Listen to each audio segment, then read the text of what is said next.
Hello everyone, welcome back to my channel. आज हम बात करेंगे डोनाल्ड ट्रंप की उस स्टेटमेंट के बारे में जिसमें उन्होंने इंडिया की इकोनॉमी को डेड कहा और 25% का टैरिफ भी लगाया इंडियन गुड्स के ऊपर। And to spice things up, he also announced US and Pakistan's oil exploration deal। इस स्टेटमेंट के साथ साथ हम लोग आज बात करेंगे इंडिया की economic history, present and what future holds for us. इस सज्जन को क्या तकलीफ है भाई, क्या तकलीफ है इनको?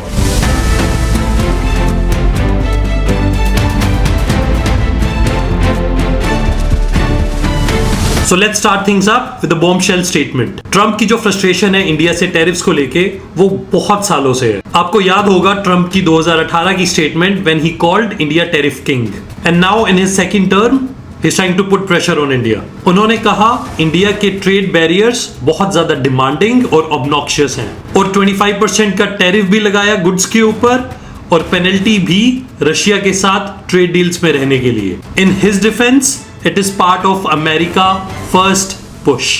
What he wants job push for Americans and trade imbalance को ठीक करना। US और इंडिया का trade is pretty huge, over 190 billion US dollars। लेकिन Trump sees India getting the better deal। He also took shot at India by bringing the Pakistan in।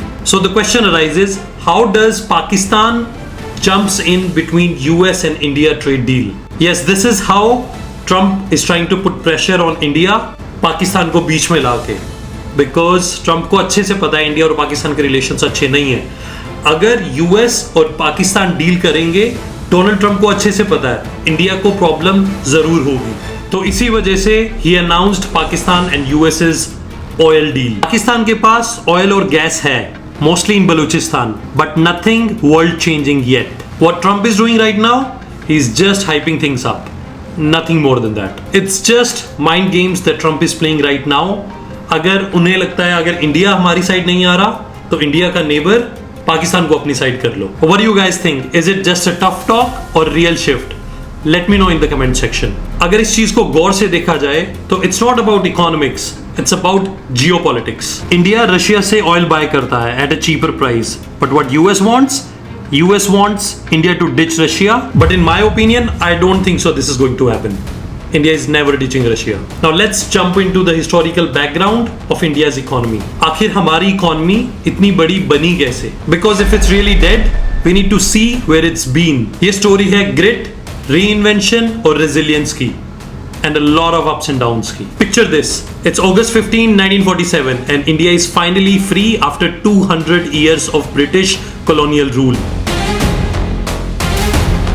Britishers के आने से पहले back in 1700s India accounted for 23% of global GDP, rivalling China. और 1950 में after colonial exploitation we were contributing only 3.8%, 23% से सिर्फ 3.8% पे after British लूट। ब्रिटिशर्स ने क्या किया था? ब्रिटिशर्स ने इंडिया को एक रॉ मटेरियल हब बना दिया था। एक्सपोर्ट करते थे कॉटन, जूट एंड इंडिगो और वापस इंडियन बिजनेसेस के ऊपर टैक्स लगाते थे to protect mills in Lancashire. उस टाइम पे लिटरेसी रेट कितना था? सिर्फ 16%। And then came partition, India और पाकिस्तान अलग हुए, लोगों के घर उजड़े, बिजनेसेस उजड़े, इंडिया के ट्रेड रूट्स बिगड़े, ऑल्सो इंडिया लूजिंग की jute and cotton regions to Pakistan. India got independence, enters Jawaharlal Nehru, the first Prime Minister of India, with the vision to rebuild the country। उन्होंने choose करी mixed economy, mixing socialist planning with private enterprises. Inspiration थी Soviet model से but rooted in democratic values. India ने heavily invest किया agriculture और irrigation के ऊपर। Also giants like Hindustan steel and Bharat heavy electricals laid the foundation for heavy industries। 1960s में green revolution का introduction हुआ which was a game changer। India ने team up किया scientists like MS Swaminathan to introduce high yield seeds, fertilisers and mechanised farming.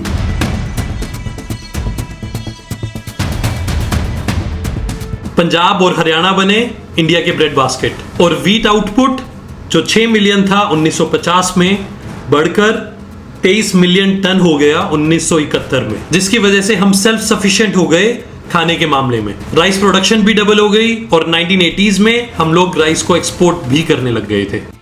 फिर आया 1991, prime minister थे PV Narasimha Rao and finance minister Manmohan Singh. Finance minister Manmohan Singh ने tariffs को 300% से 50% पे स्लैश किया और अलाउ किया foreign direct investment in India, which was game changing and bold move. Introduction हुआ मल्टीनेशनल कंपनीज का इंडिया में, like Coca Cola, Pepsi, IBM, they all came in. और बॉम्बे स्टॉक एक्सचेंज का market cap jumped from $50 billion to $350 billion. उसी time पर growth होने लगी 6% and exports doubled to $30 billion. 1990s also saw the IT revolution. Bangalore became Silicon Valley East with Infosys and Wipro coding for global giants. और फिर क्या था?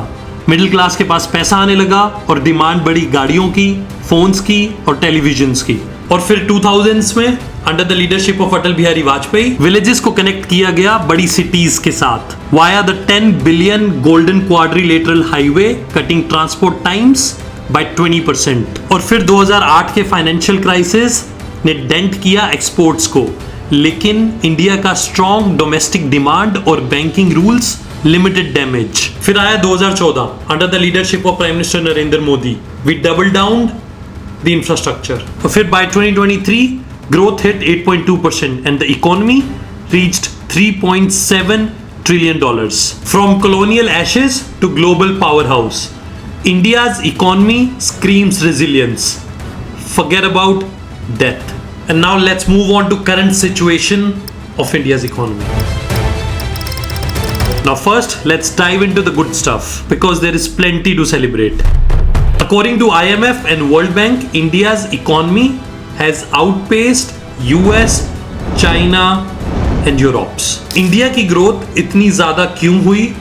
Because हमारा domestic consumption is 60% of overall GDP of our country. यानी कि domestic demand ही बहुत ज्यादा है। एनुअल इन्वेस्टमेंट्स जो हमारी कंट्री में आ रही हैं वो है अराउंड $600 बिलियन और एक्सपोर्ट जो हम कर रहे हैं is around $800 billion. Despite the global Wars, I mean the wars between the countries that are prevailing right now, still our foreign reserve is $670 billion. और हमारा startup ecosystem is on fire. 1,20,000 से ज्यादा companies register हुई हैं इन recent years, and from within those companies we have founded 115 unicorns.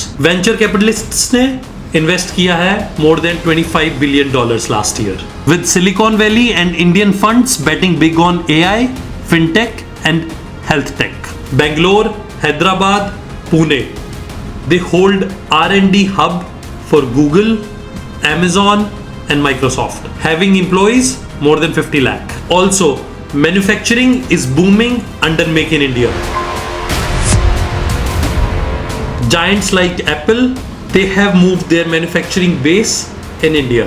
Auto parts also plays huge role in developing our economy. Has bet big on India. Strategy to lessen its reliance on China. India could replace China as the driver of global growth. हम लोग $150 billion का auto trade करते हैं. Now let's come on to pharma. India supplies 40% of US generics, 10% of global vaccines, and 65 million COVID doses to 100 countries, saving billions in healthcare costs. This sector is worth $50 billion, with exports growing 10% every year. Agriculture, जो employee करता है 45% of India's 600 million workforce, is also getting modernized. हाँ, अब हम fine breaking wave के एकदम करीब आ चुके हैं। हाँ, आप तालियों के गड़गड़ाहट से सुन सकते हैं कि हम लोगों ने तीसरे चरण को भी बहुत ही सफलतापूर्वक हासिल कर लिया है। Space की dreams are soaring. ISRO's Chandrayaan 3 made India the first to land on the lunar South Pole. If I have to get in more detail, तो मेरे को एक separate video बनानी पड़ेगी उसके लिए. We'll do is we'll jump onto the challenges now. Now let's get real. India की economy powerhouse तो है, but there are so many hurdles that needs to be tackled. First up, unemployment. There are less jobs and more people who are looking for it. यानी कि jobs तो market में बहुत कम है, लेकिन जॉब सीकर्स कहीं ज्यादा, जिस वजह से पढ़ा लिखा यूथ एक देश का घर पे बैठा है।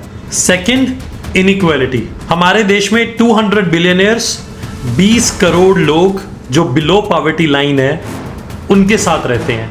यानी कि इतना इनइक्वालिटी है हमारे देश में, जहाँ पे बिलियनियर्स सिर्फ 200 हैं, बट जो people who are below poverty line is more than 20 crores. When you compare Gujarat's per capita income, which is $3,500, is way much more than Bihar's, which is $800.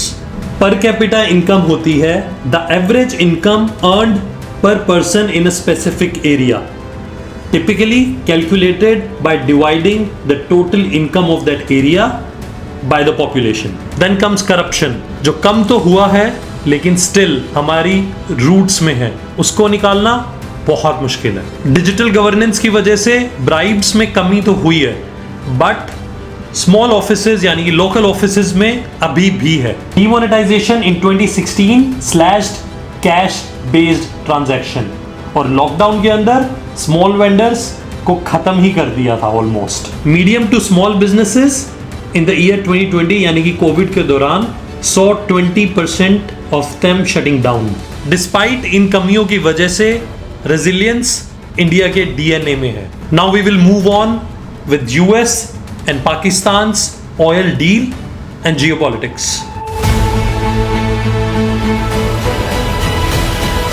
Trump ने पाकिस्तान के साथ जो ऑयल ट्रेड डील की बात करी है, it's just a geopolitical drama. Trump ने कहा कि पाकिस्तान के अंदर यूएस ऑयल फाइंडिंग्स करेगा और इंडिया के ऊपर 25% टैरिफ वर्सेस पाकिस्तान के ऊपर 19%। जो यूएस का एनर्जी इंफॉर्मेशन एडमिनिस्ट्रेशन कहता है, पाकिस्तान के पास प्रूवन रिजर्व्स हैं 353 मिलियन बैरल्स के, with daily output at 80,000 barrels. It's very small when you compare it with Saudi Arabia's 10 million. Balochistan holds potential, लेकिन वहां पे insurgency, outdated rigs and political volatility की वजह से वहां पे बहुत प्रॉब्लम आने वाली है। ट्रंप ने कहा कि पाकिस्तान में भी कुछ टाइम में इंडिया को ऑयल सप्लाई करे, ये सिर्फ एक ताना था, यानी कि एक टॉन्ट इंडिया पाकिस्तान के रिलेशंस के ऊपर। इसका मतलब Trump is trying to show India that Trump is favouring Pakistan. The question arises, but why this move? It's simply because US चाहता है कि इंडिया रशिया से ऑयल लेना बिल्कुल बंद कर दे।